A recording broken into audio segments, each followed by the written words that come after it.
जो cricket team का coach है उसने 7 बैट खरीदे, 6 बॉल खरीदी और कितने रुपए दिए? 3800। और 3 बैट और 5 बॉल जब परचेज करे तो कितने रुपए दिए? 1750। इसको थोड़ा शॉर्ट करते हैं। अगर मान लो आप कोई पैकेट परचेज करते हो और वो पैकेट था 10 रुपये का और आपने 2 पैकेट परचेज करे और एक नोटबुक परचेज करी, नोटबुक थी 5 रुपये की, तो मुझे बताओ 2 पैकेट और एक नोटबुक की कॉस्ट क्या होगी? तो इसकी कॉस्ट क्या हो जाएगी? 25। अब ये कॉस्ट कैसे आई? तुमने कहा कि एक पैकेट 10 रुपये का था तो 2 पैकेट हो गए 20 रुपये के, एक नोटबुक 5 का है तो हो गए 25। यानी कि मैंने 2 नोटबुक की कॉस्ट तभी पता कर पाया जब मेरे को एक पैकेट की कॉस्ट पता थी। मैं नोटबुक की कॉस्ट तभी पता कर पाया जब मुझे एक नोटबुक की कॉस्ट पता थी। तो जब आपको एक की कॉस्ट पता है तब एक से ज़्यादा की पता कर सकते हो और जब टोटल ऐड करोगे तब आपको पता लगेगा कि टोटल रुपए कैसे लगे। सेम इस क्वेश्चन में है, जब 7 बैट की हमने कीमत दी होगी तो पहले हमें यह पता करना पड़ेगा कि एक बैट कितने रुपए का था। 6 बॉल की जब हम बात करेंगे तो हमें पता करना पड़ेगा कि एक बॉल कितने की। तो इसी कॉन्सेप्ट का इसमें हमने यूज़ करना है। देखो तो यहां पर हम लिख देंगे let the cost of 1 bat. मैं मान लेता हूं कि जो एक बैट है वो मेरा x रुपए का है। वो कितने का है? तो बैट तो मैं कितने खरीद के लाया? 7। तो कितने रुपए लग गए? 7x। अब मैं जब बॉल परचेज करने गया तो let the cost of 1 ball, तो मैंने मान लिया भाई जो बॉल मैंने परचेज करी होगी वो y रुपए की करी होगी। तो बॉल मैंने कितनी परचेज करी है? 6। तो 6 बॉल कितने रुपए की हो जाएंगी? 6y। अब एज पर क्वेश्चन के अकॉर्डिंग आपने पे करा होगा cost of 7 bat plus cost of 6 ball और टोटल कितने आपने पे करे? 3800। तो देखिए 7 बैट के कितने रुपए बने थे? 7x और 6 बॉल के 6y, दोनों को मिला के हम कितना रुपया दिया है? 3800। This is equation number 1। बात समझ में आई? अब दूसरी इक्वेशन में चलते हैं। अब उसने 3 बैट परचेज करे तो एक बैट कितने का है भाई?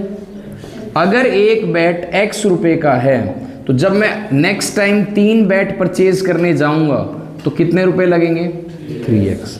और अगर एक बॉल y रुपए का है और मैं नेक्स्ट टाइम कितनी बॉल परचेज कर रहा हूं? 5, तो कितने रुपए लगे? तो 3 बैट की जो कॉस्ट लगी वो लगी 3x और 5 बॉल की जो कॉस्ट लगी वो, दोनों को मिला के मैं कितना रुपया दे के आया हूं? 1700।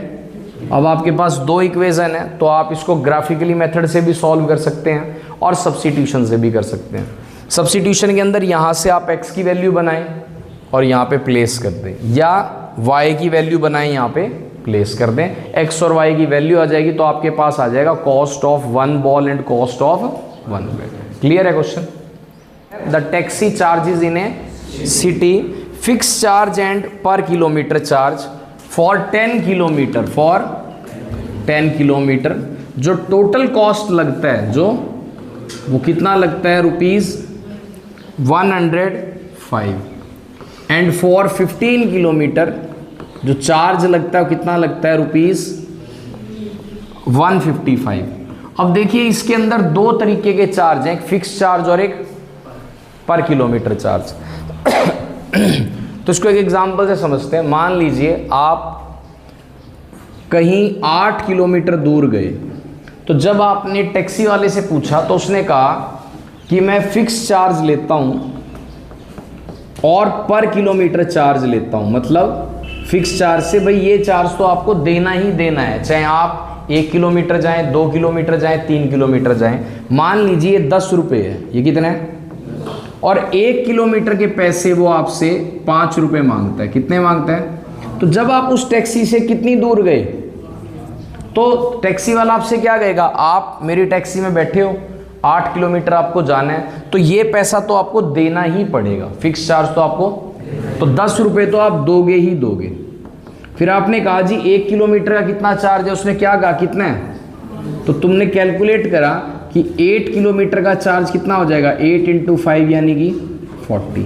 तो ये 40 रुपीज़ आप और दोगे, तो यानी कि टोटल जो आपने चार्ज दिया वो कितना दिया। अब ये 50 रुपीज़ कैसे आया, फिक्स चार्ज प्लस पर kilometre charge, fix charge plus. Same यहाँ पर अप्रोच हुआ है, जब आप 10 किलोमीटर जाओगे तो आपको फिक्स चार्ज भी देना है और पर किलोमीटर के अकॉर्डिंग जो 10 किलोमीटर का चार्ज है वो भी देना है। समझ में आया। यहाँ पर दो चीज़ें, एक तो फिक्स चार्ज और एक, दोनों ही चार्ज मुझे नहीं पता तो मैं दोनों को ही लेट कर लेता हूँ। तो मैं मान लेता हूँ लेट द फिक्स चार्ज, ये तो वो चार्ज है जो आपको पे करना ही करना है। तो फिक्स चार्ज कितने रुपए हैं, x। लेट द पर किलोमीटर चार्ज, पर किलोमीटर चार्ज कितना है, y रुपए। अब आप कितनी दूर गए, तो अगर 1 किलोमीटर के y रुपए हैं तो 10 किलोमीटर के कितने रुपए हो जाएंगे भाई। अब जो आपका चार्ज लगा है, चार्ज फॉर 10 किलोमीटर, जब आप 10 किलोमीटर गए थे तो कितना रुपया लगा था, 105। अब ये कैसे लगा होगा, आपने एक तो दिया होगा उसको क्या, फिक्स्ड चार्ज, क्या दिया होगा, और एक आपने उसको क्या दिया होगा, पर किलोमीटर चार्ज, तभी दिया होगा 105। फिक्स चार्ज जो उसने कहा है वो कितना का है, सॉरी ये रहा, फिक्स चार्ज कितना का है, ये तो आपको देना ही देना है, तो x रुपए तो आपने उसको दे दिए। अब 1 किलोमीटर के गए कितने हो, 10, तो 10 के, तो 10 किलोमीटर के 10 y रुपए प्लस फिक्स चार्ज, तो टोटल कितना हुआ 105। मेरी बात समझ में आई कि नहीं आई। अब दूसरी बार आप गए 15 किलोमीटर, कितनी दूर, तो जब आप 15 किलोमीटर गए तब आप अगेन उसको फिक्स चार्ज देंगे कि नहीं देंगे, प्लस आप उसको क्या देंगे, पर किलोमीटर चार्ज, क्या देंगे, और दोनों को मिला के कितना रुपया, 155। अब फिक्स चार्ज आप कितना दे रहे हैं, ये तो वो आपसे लेगा ही लेगा चाहे आप कितनी दूर जाएं, तो x रुपया तो हमने उसको दे दिया। अब 1 किलोमीटर के कितने हैं, गए कितनी दूर है हम, दूसरी बारी में कहाँ गया, ये रहा, दूसरी बारी में हम कितनी दूर गए हैं, तो 1 किलोमीटर के y, तो 15 किलोमीटर के, तो ये 15 किलोमीटर का चार्ज हो गया, हर किलोमीटर के हिसाब से फिक्स है, दोनों को मिला के कितने रुपए हो गए, तो ये आपके पास होगी इक्वेशन नंबर 2। दोनों इक्वेशन को आप सॉल्व कर लेंगे, x और y आ जाएगा, यानी कि फिक्स चार्ज आ जाएगा और पर किलोमीटर चार्ज आएगा। पर क्वेश्चन यहाँ नहीं खत्म होता, वो आपसे आगे पूछता है कि 25 किलोमीटर के कितने रुपए लगेंगे, तो आप बता देंगे अगर मैं 25 किलोमीटर जाऊँगा तो फिक्स चार्ज तो देना ही पड़ेगा, तो फिक्स चार्ज तो मुझे देना ही पड़ेगा, प्लस 1 किलोमीटर के कितने रुपए हैं, 25 किलोमीटर जाऊँगा तो 25y, तो यहाँ पर आप x और y की वैल्यू रख देंगे तो आपको पता लग जाएगा कि 25 किलोमीटर के लिए मेरे को कितना पैसा देना है। क्वेश्चन समझ में आया।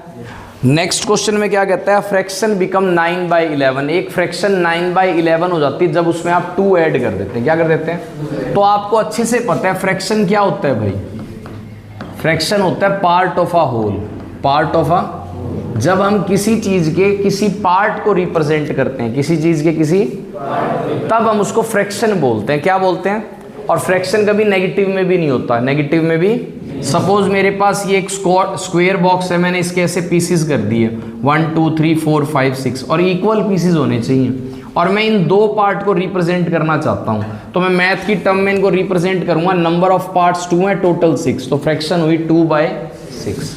तो फ्रैक्शन का मतलब होता है number of parts divide by total parts. जो ऊपर वाला होता है इसको बोलते हैं न्यूमरेटर, क्या बोलते हैं, और इसको बोलते हैं डिनोमिनेटर। तो वो यही कहना चाहता है कि जो आपका न्यूमरेटर और डिनोमिनेटर है, न्यूमरेटर और उसमें कितना ऐड कर दो, 2। कहते हैं दोनों में जैसे आप 2 ऐड करोगे तो फ्रैक्शन क्या बन जाएगी, पहली कंडीशन। दूसरी कंडीशन में वो क्या कहता है कि न्यूमरेटर और डिनोमिनेटर में कितना ऐड कर दो, तो कितना बन जाएगा 5/6।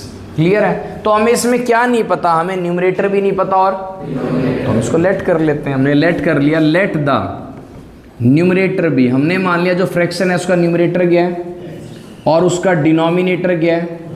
अब एज पर क्वेश्चन उसने क्या कहा था कि न्यूमरेटर और डिनोमिनेटर में कितना ऐड कर दो, यानी कि न्यूमरेटर और डिनोमिनेटर में 2 ऐड कर दो, तो जो फ्रैक्शन आएगी वो क्या बन जाएगी, इनका क्रॉस प्रोडक्ट करो तो कितना आएगा 9x प्लस 18 अपॉन, सॉरी ये कितना आएगा आपका, देखो 11x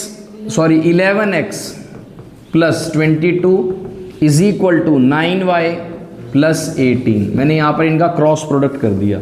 अब मैं x और y को एक तरफ अगर ले जाऊं तो ये मेरे पास बन जाएगी इक्वेशन नंबर 1। अब इक्वेशन नंबर 2 पे चलते हैं। न्यूमरेटर को हमने क्या मानना हुआ है, न्यूमरेटर को हमने क्या मानना हुआ है x, डिनोमिनेटर को वो यही तो कहता है उसमें कितना ऐड कर दो।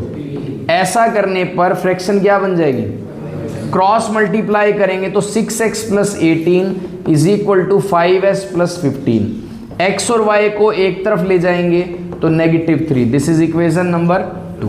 दोनों इक्वेशन को आप सॉल्व कर लेंगे तो आपके पास x और y की वैल्यू आ जाएगी। x बाय y रखेंगे तो क्या आ जाएगा, न्यूमरेटर बाय, और वही आपकी फ्रैक्शन होगी। और फ्रैक्शन कभी भी नेगेटिव में, क्योंकि फ्रैक्शन क्या रिप्रेजेंट करता है, किसी पर्टिकुलर ऑब्जेक्ट के जब हम इक्वल पार्ट्स करते हैं तो उस पार्ट्स को रिप्रेजेंट करने के लिए हम फ्रैक्शन का यूज करते हैं। क्वेश्चन क्लियर है सबको? वो ये कहता है 5 ईयर हेंस, इसमें क्या कहता है, यानी कि 5 साल बाद एज ऑफ जैकब, जैकब की जो एज होगी वो 3 टाइम्स उसके सन की होगी। तो यहाँ 2 हैं, एक तो जैकब है और एक उसका सन है। 5 ईयर्स एगो, 5 साल पहले Jacob was 7 times of his son, Jacob जो है वो अपने बेटे का 7 टाइम होगा। तो कहता है बताओ जैकब और उसके सन की प्रेजेंट एज क्या है। तो हमें पता ही नहीं, यहाँ पर 2 हैं, एक तो जैकब है तो हमने कह दिया let the present age of Jacob. हमने मान लिया जैकब की अभी जो एज रही होगी वो कितने ईयर रही होगी, x ईयर। इतनी बात समझ में आ रही है? और हमने मान लिया let the present age of Jacob son, मैंने मान लिया जो जैकब का सन है उसकी प्रेजेंट एज क्या रही होगी, y ईयर। अब आराम से समझो, उसने कहा 5 ईयर हैंस मतलब 5 साल बाद, तो हम 5 साल बाद उनकी एज बनाते हैं। अगर आप अभी 10 साल के हो तो 5 साल बाद कितने के होगे, आपने कहा 15, बिल्कुल सही। ये 15 कैसे आया, आपने 5 को प्लस करा, माइनस करा, मल्टीप्लाई करा या डिवाइड, यानी कि जब आप अभी प्रेजेंट एज से आगे जाएंगे तो उतने ईयर्स ऐड कर देंगे, उतने ईयर्स। सेम यहाँ पर मैं करूँगा, मैं इसकी एज पता करूँगा 5 ईयर्स हैंस, 5 साल बाद। तो 5 साल बाद, क्योंकि जैकब अभी x ईयर का है तो 5 साल बाद हो जाएगा x प्लस 5 ईयर्स। इतनी बात समझ में है?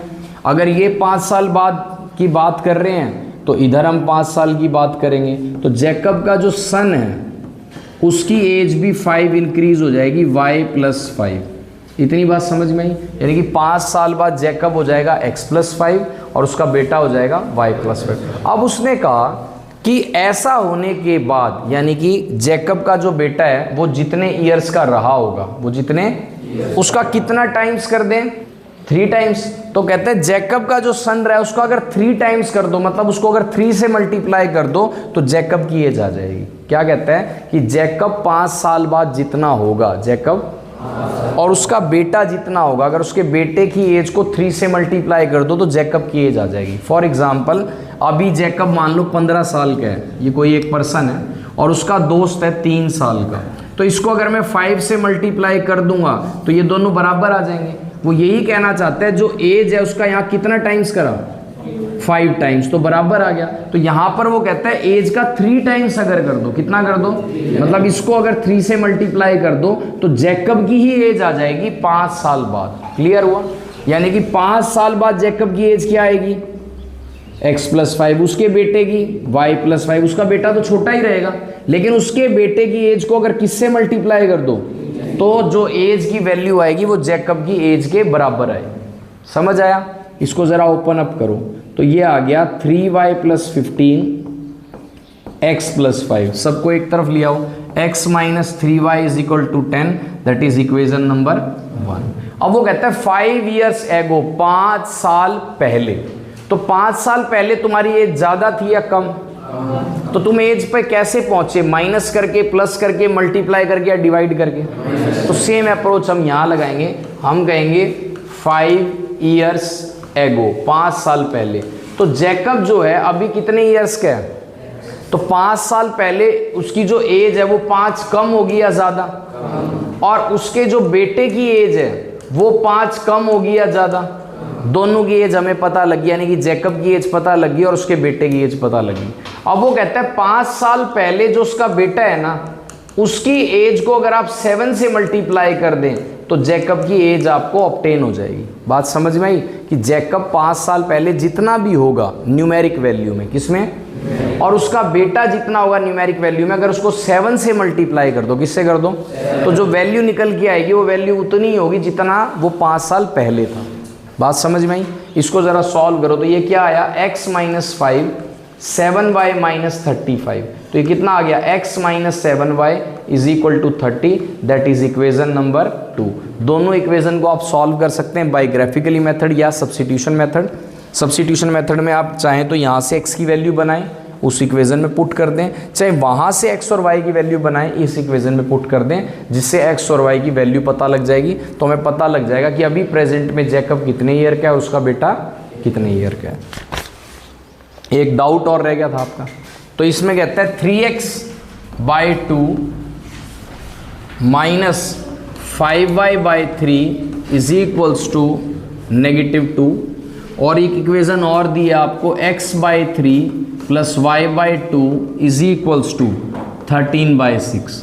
तो यहाँ पर मेरे को 2 इक्वेशन दिए, इसको सॉल्व करना है। तो इक्वेशन सॉल्व करने के 2 तरीके हैं अभी तक जो हमने समझे, ग्राफिकली मेथड और सब्स्टिट्यूशन।